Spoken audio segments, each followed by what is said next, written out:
রাসূল সাল্লাল্লাহু আলাইহি ওয়াসাল্লামের ওসিলা দিয়ে ক্ষমা পেয়েছিলেন। যদিও ৩৫০ বছর কান্না করেছেন, এর পক্ষে কোনো দুর্বল হাদিসও আমি পাইনি, বা এর পক্ষে কোনো দুর্বল হাদিস আছে এটা আমি শুনিওনি, বরং এটা লোকদের বানানো কথা। আদম আলাইহিস সালাম যখন পৃথিবীতে আসলেন, শোনেন এই যে তার তওবা আল্লাহ কবুল জ্ঞান করেছেন। মুক্তি আব্বাসি কি কয় শত শত শোনেন, বছর কান্না কোন করে জায়গা থেকে পাইছি সব আমি হাত তুলে খুঁজে বের দিয়েছেন। করে দিলাম। আল্লাহকে ডাক দিয়ে বলেছেন, রব্বুল আলামিন, কি বলেন? শত শত বছর তওবা করলাম, তওবা কবুল হয় না। হুম? আসআলুকা তওবা বলে বিহাক্কি কবুল হয় না। মুহাম্মাদিন, রব্বুল আলামিন, তোমার নবী মুহাম্মদ সাল্লাল্লাহু আলাইহি সাল্লামের ওসিলায় আমার তওবা কবুল করে নাও। আব্বাসি তুমি এটা কই পাইছো? এতদিন কোন যখন কোন না, হাদিস? তোমার 360 বছর। তুমি যে মিথ্যাবাদী, বললেন তোমার 460 মিথ্যাবাদী বছর। এখন ছুটাবো বললেন না। 600 বছর। আদম শুধু কানলই, আল্লাহ জবাব দিলেন না। হ্যাঁ হাবিবে খোদা মুহাম্মদ সাল্লাল্লাহু আলাইহি সাল্লামের নাম নেবার সাথে সাথে হ্যাঁ আল্লাহ জবাব কই দিলেন। পাইছো এটা? কোন হাদিস? আল্লাহ ডেকে বলেন, হ্যাঁ? রে আদম, কাইফা আরাফতা মুহাম্মাদান, কোন হাদিস এটা? কেমন কত করে নম্বর হাদিস? আমার হ্যাঁ? হাবিব আখিরি নবী মুহাম্মদ সাল্লাল্লাহু আলাইহি সাল্লামের পরিচয় পেলা? হযরত আদম জবাব দিলেন, মালিক, হ্যাঁ সৃষ্টির পরে তোমারে সাজদা করে যখন তুমি আমাকে বললা ইরফা রাসাক, আদম মাথা তুলো, মুক্তি হয়েছো তুমি। তোমাকে সাজদা তো করে হাদিসের মাথা নাম কও, তুলেই কত দেখলাম নম্বর হাদিস? তোমারই কোন হাদিস? আরশে আজিমে সহিহ বুখারী না তোমার কোন নামের জায়গার এই হাদিস? সঙ্গে হ্যাঁ মুহাম্মদ নাম লেখা আছে। কি যে মিথ্যাবাদী, মানে এগুলো যে কোনো ভালো পড়ালেখা করে আসে নাই, হাদিস পড়ে না, কোরআন পড়ে না। দরজা করে দিলাম। হ্যাঁ? এই তওবার দরজা আর বন্ধ করব না। আসসালামু আলাইকুম রহমতুল্লাহ বরকাতু, আউযু বিল্লাহি মিনাশ শাইতানির রাজিম, বিসমিল্লাহির রহমানির রহিম। এই যে ভণ্ড আব্বাসি, তুমি যে জাতির সামনে এসে এরকম মিথ্যা কথাবার্তা বলো, এগুলাতে কি তোমার ইমান যায় না? কোথায় পাইছো তুমি? কোন হাদিস? সূরা কোনো সহিহ বুখারীর হাদিসের কোনো রিফারেন্স দেছো? এইখানে হাত তুললা আর মানে নবীজির সম্পর্কে এবং আদম আলাইহিস সালাম দোয়া করলেন, এইসব মিথ্যা ভণ্ড কথা কই পাইছো? তুমি যে কোন বই থেকে পড়িয়ে এগুলো পাইছো সেই বইগুলো রিফারেন্স দেবো। কোনো হাদিসে, কোনো সহিহ হাদিসে এই বর্ণনা নাই। কোরআন শরীফের ভিতরেও এই বর্ণনা নাই।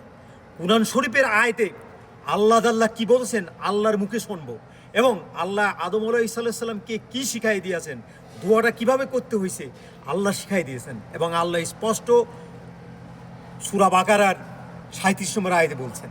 সেই রিফারেন্স নিয়ে এসে বলবো, তাহলে যদি আল্লাহ যদি কিভাবে বলিয়ে থাকে, আল্লাহ বলছেন যে আদম আলাইহিস সালাম কীভাবে উনি প্রার্থনা করছেন এবং কী জন্য আল্লাহ দোয়া কবুল করলেন, সেটা আল্লাহর মুখ দিয়ে শুনি। আর তুমি যদি এরকম ভক্ষচক্কর একটা বর্ণনা, হাদিসও না, কোনো এক কিতাব বই থেকে পড়িয়ে এসে মানুষের কাছে করছো, তুমি যে আল্লাহকে মিথ্যাবাদী বানাই দিচ্ছ। ও আব্বাসি, তুমি নাকি মুক্তি, তুমি নাকি হুজুর। কেমন হুজুর তুমি? তোমার এই হুজুরগিরি ঠাপটাই একেবারে দাঁত ফেলাই দেওয়া দরকার। কারণ আল্লাহ যেখানে মানে স্পষ্ট বলেছে, সেই আল্লাহর আয়াতকে তুমি যদি না পড়ো, না পড়ে যদি না জানো, সেটা আলাদা জিনিস, যে আমি জানি না। কিন্তু হুজুর সেহেতু তোমার তো এই সূরা বাকারার এই আয়াত পড়া উচিত ছিল। রেফারেন্স সহকারে দেখি এখন আল্লাহ কীভাবে বলছেন, হযরত আদম আলাইহিস সালাম কীভাবে দোয়া করছিলেন, কী দোয়ার পরিপ্রেক্ষিতে আল্লাহ তাআলা তার দোয়াকে কবুল করলেন। Let's go. মহান আল্লাহ আদম আলাইহিস সালামে এবং হাওয়া আলাইহিস সালামকে গাছের ফল খাওয়ার পর তারা অনুতপ্ত হন এবং আল্লাহর কাছে ক্ষমা চান, তখনই আল্লাহ তাদের ক্ষমা করে দেন। সূরা আল বাকারার 2 নম্বর সূরার 37 নম্বর আয়াতে আল্লাহ বলছেন, তখন আদম আলাইহিস সালাম তার প্রতিপালকের কাছ থেকে কিছু শব্দ শিখে নিলেন, ফলে আল্লাহ তার তওবা কবুল করেন। নিশ্চয়ই তিনি তওবা কবুলকারী এবং পরম দয়ালু। আব্বাসি, আয়াতটা তাহলে ভালো করে পড়বা, তর্জমা করবা। আল্লাহ কুরআন শরীফের ভিতরে সূরা বাকারার 37 নম্বর আয়াতে আল্লাহ স্পষ্ট বলে দিয়েছেন যে আল্লাহ কিছু দোয়া শিখাই দিলেন, কিছু কথা শিখাই দিলেন। সেই কথাগুলো আল্লাহর কাছে যখন আদম আলাইহিস সালাম বললেন, তখন আল্লাহ তার দোয়াকে কবুল করে দিলেন। আল্লাহ যেখানে বলছে সেখানে তার বিরুদ্ধে কন্ট্রাডিক্টেড কোনো হাদিস কি থাকার কথা? হ্যাঁ, পাগলেও বোঝে এটা।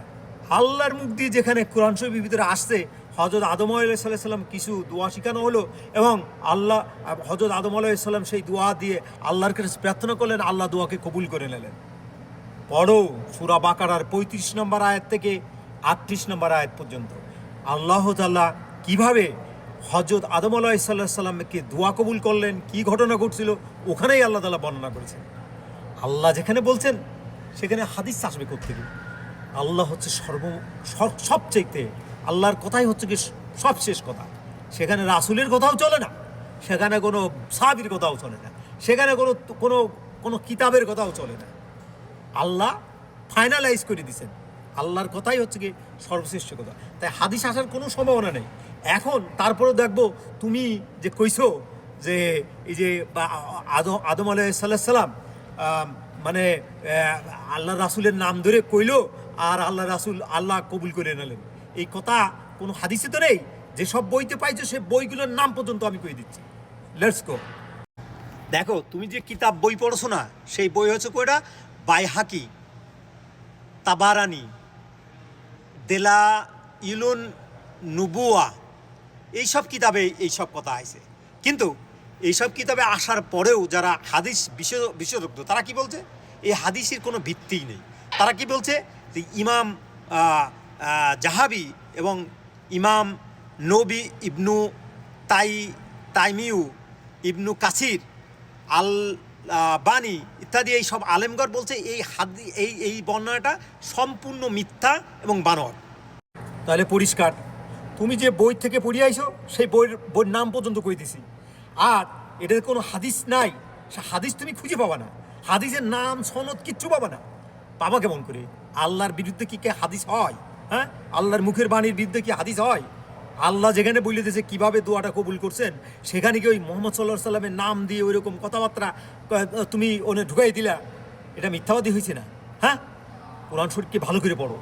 হাদিস বলার আগে সেটার সনদ মতন সব কিছু দেখে বলো, তারপরে তুমি মুক্তি হও। মুক্তি গ্রান্টেড মুক্তি হইছো না ফাজিল। আল্লাহ যেখানে বলে দিয়েছে সেখানকে সেই কথাও উল্টাই দাও। হ্যাঁ, তুমি আসো কোন তালে? আরও দেখি তোমার বইয়ের নাম কইছি, কোন বইতে পড়ি আইছো সেটাও তো তুমি নাম করতে পারো নাই, আমি নাম দেখাই দিছি। তুমি হাদিস নাম্বার দিতে পারো নাই, তো কোনো হাদিসই নাম করতে পারো নাই, আর পারবাও না। আর আমি কোরআনের আল্লাহর মুখের বাণী কি বলেছেন সেটা একদম পরিষ্কারভাবে দেখাই দিলাম। বুঝছো? আল্লাহ কবে ক্ষমা করছিলেন আদম আলাইহিস সালামকে? আল্লাহ তাদের দুনিয়ায় পাঠানোর আগে অর্থাৎ জান্নাতে অনুতপ্ত হওয়ার পরই ক্ষমা করেন। তবে শাস্তি হিসেবে তাদের জান্নাত থেকে সাময়িকভাবে দুনিয়ায় পাঠানো হয়, এটা শাস্তি নয়, বরং মানব জাতির পরীক্ষার সূচনা হলো এটা। এখানে সূরা আল আরাফাতের 7 নম্বর সূরার আরাফ এর 23 নম্বর আয়াতে আল্লাহ বলছেন যে হযরত আদম আলাইহিস সালামকে, হে আমাদের প্রতিপালক, আমরা নিজের প্রতি জুলুম করেছি, যদি তুমি আমাদের ক্ষমা না করো এবং আমাদের প্রতি দয়া না করো তবে আমরা নিশ্চয়ই ক্ষতিগ্রস্তদের অন্তর্ভুক্ত হব। এটা হচ্ছে আদম এবং হাওয়া আলাইহিস সালাম তওবার দোয়া। এই দোয়ার ভিতরে মুহাম্মদ সাল্লাল্লাহু আলাইহি সাল্লামের নামের কথা কই আছে? হ্যাঁ, অবাসি পড়ো এই আয়াতগুলা। হ্যাঁ, একটা সহি মুসলিম শরীফের হাদিস, এটা 2052 নম্বর হাদিসে আল্লাহর রাসূলুল্লাহ বলতেছেন, কি বলছেন? মুসা আলাইহিস সালাম আদম আলাইহিকে বললেন, তুমি আমার পিতা, তুমি আমাদের জান্নাত থেকে বের করে দিলে। আদম আলাইহিস সালাম বললেন, হে মুসা, তুমি কি আমাকে এমন এক কাজের দোষারোপ করছো যা আল্লাহ আমার জন্য সৃষ্টি করার আগেই নির্ধারণ করে রেখেছিলেন? তখন রাসূলুল্লাহ সাল্লাল্লাহু আলাইহি সাল্লাম বললেন, আদম মুসার উপর যুক্তি প্রমাণে জয়ী হলেন। এই হাদিস থেকেই প্রমাণ হয় যে আদম আলাইহিস সালাম যে ফল খাইছিল এটা আল্লাহর একটা পরিকল্পিত জিনিস ছিল, এখানে তেমন কোনো কিছু ভুল হওয়ার কিছু নেই।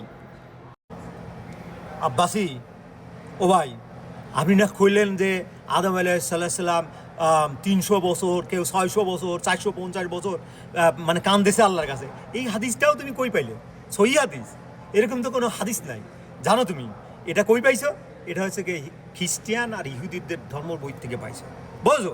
সেটাও দেখি, প্রমাণ দেখি। এখানে বলা হচ্ছে যে কিছু ইসরায়েলদের মানে ইহুদিদের বা খ্রিস্টান সূত্রে আসা এই পুরনো বর্ণনা থেকে বলা হচ্ছে যে 40 বছর হইতে পারে, 300 বছর আদম আলাইহিস সালাম কেঁদেছিলেন, এরকম কোনো হাদিস কিন্তু নাই। আব্বাসি ভাই, ভালো হয়ে যাও, কোরআন শরীফ পড়ো, হাদিস পড়ো, ভালো ভালো কথাবার্তা বলো যেগুলো কোরআন এবং হাদিসের সাথে মেলে। কোরআন এবং হাদিসের বাইরে যেসব কথা না মেলে সেগুলো নিয়ে রিসার্চ করো, ভালো করে দেখো, তারপরে জাতির সামনে বর্ণনা করো। আজকে তুমি আল্লাহ